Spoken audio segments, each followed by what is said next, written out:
You ask most businesses, what's your most effective source of lead?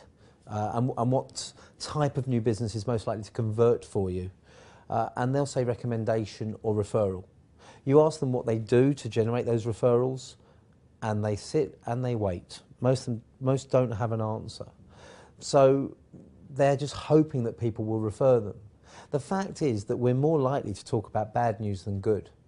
We prefer to tell a story if there's something shocking or horrific about it, rather than something nice that's happened to us. You look at the front pages of the newspapers every day and you see bad news. The old saying on Fleet Street was, if it bleeds, it leads. So if you're just relying on your own efforts to get those referrals, then you're just hoping people talk about you when they're not inclined to do so. So you have to be more proactive about getting a referrals strategy in place and asking people for referrals, understanding what will motivate them to do so.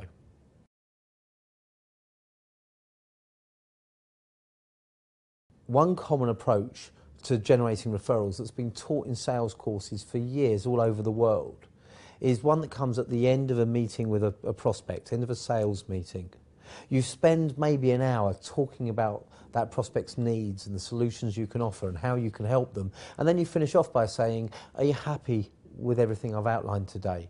And does this all make sense to you? And can you see the value in what we've talked about? Do you know anyone else who might benefit from this? And could you introduce me? It's poorly timed, it's lazy, it's ineffective. You've just spent an hour talking about that person's needs. And then what do? You make it all about you at the end. You know, that can't be right. You've just undone all the hard work you put in. Not only that, and this is the bizarre thing above anything else about this approach, is that you're asking people who have never bought from you for referrals. You know, you don't go and ask people that have been with you for 3 years or 5 years and know the quality of what you offer. You ask people that you've just met and haven't yet had the opportunity to learn the value of what you do and build trust in you.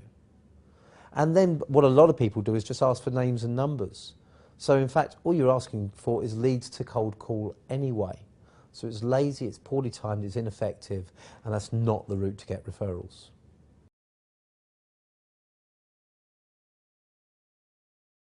Rather than just waiting for referrals to happen, business owners and sales teams have the opportunity to take matters into their own hands. If you accept that a recommendation or a referral is by far the most likely type of lead to turn into business, then surely you should be proactive rather than sitting back. So have a strategy to generate referrals.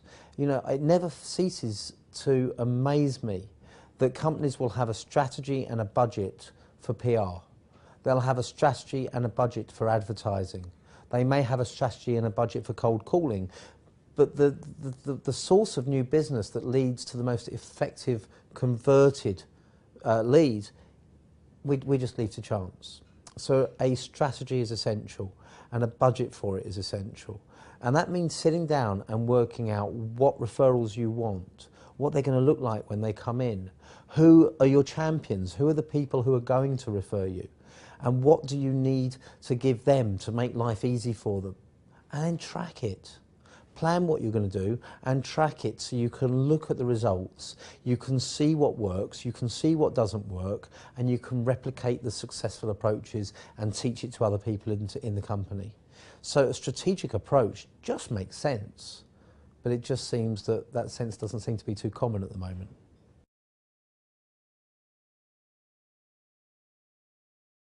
Before you ask anyone to refer you, you need to have a clear idea of who you want to be referred to, because if you haven't got an idea of who you want to meet, how can anyone else recognise the opportunities for you?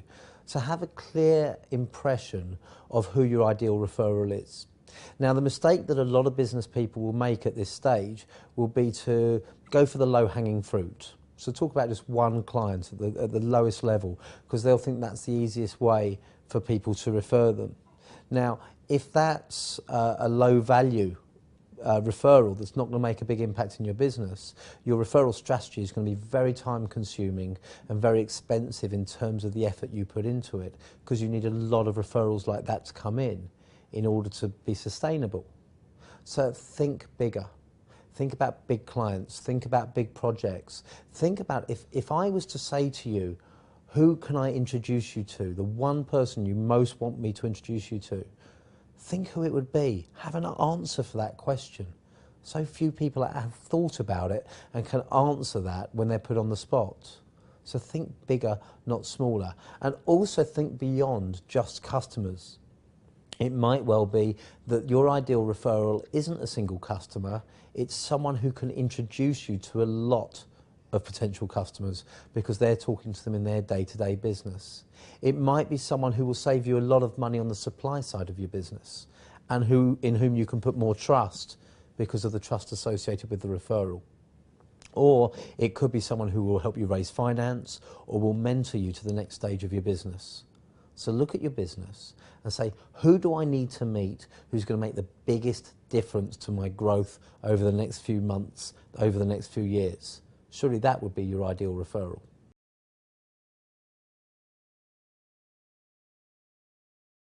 So if you're going to have a referral strategy, you need to work out where those referrals are going to come from. Who can refer you? Now again, people tend to be very limited in their approach and their thinking, and they'll think of the obvious areas, people who are in complementary businesses to them or perhaps their clients, although a lot of people get quite nervous about asking clients for referrals for some reason. The classic example of this for me is what I call the holy quadruplicate. And the holy quadruplicate are lawyers, accountants, financial advisors and bank managers. And if you ask any one of those four, where do your best sources of referrals come from, they'll name the other three. And that's where they focus all of their efforts. But if you take a bank, for example, now a bank manager wants to talk to someone who needs a new business bank account. Let's take that as an example. Yes, they can get those from accountants and financial advisors and solicitors, but they could also get them from people who are dealing with those people on other issues. So for example, they may get help from recruitment consultants. They'll know when a business is growing because they're suddenly taking on more staff. Or from office removals companies or commercial property companies because they'll know that a business is expanding and that's when they need a new bank account. So we need to think a little bit more laterally and start saying, well, who is talking to the people to whom I want to talk at a similar stage of their need, of their business process, of their business development. And the other area not to rule out is people who aren't involved in your business at all. Your friends, your family, your social contacts. One of my earliest sales pitches when I first came into business in my current role was to the sales director of a major airline. And that was as a result of a referral that came from someone who worked for an existing client of mine. Now this person who referred me manages a kids' football team, and the sales manager from the airline is the parent of one of the other kids that plays in that team. So the connection may not be obvious by your profession. So if you want people to refer you, you need to understand what motivates them to do so. Why would they want to refer you in the first place? The tragedy is that most people jump immediately to the assumption that they can pay for referrals, that if they offer a financial incentive, that will motivate people to refer them. But I've found that actually most people aren't motivated that way. And in fact, it can put people off because it can make them question the value of the referral they're giving.